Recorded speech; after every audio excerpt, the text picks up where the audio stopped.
एक घने जंगल में एक बड़ा सा हाथी रहता था, दया से भरा लेकिन बहुत ताकतवर। उसी जंगल में एक शेर भी था जो खुद को राजा समझता था और किसी को अपने पास फटकने नहीं देता था।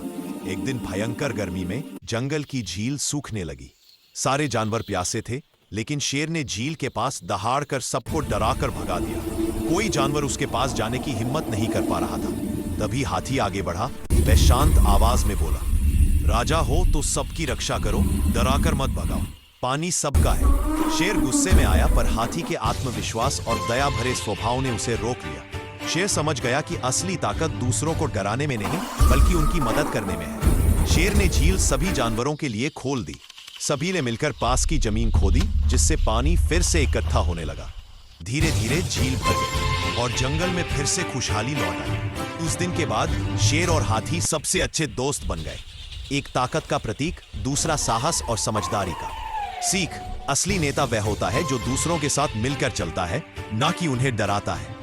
एक घने जंगल में एक बड़ा सा हाथी रहता था, दया से भरा लेकिन बहुत ताकतवर। उसी जंगल में एक शेर भी था जो खुद को राजा समझता था और किसी को अपने पास फटकने नहीं देता था। एक दिन भयंकर गर्मी में जंगल की झील सूखने लगी। सारे जानवर प्यासे थे, लेकिन शेर ने झील के पास दहाड़ कर सबको डराकर भगा दिया। कोई जानवर उसके पास जाने की हिम्मत नहीं कर पा रहा था।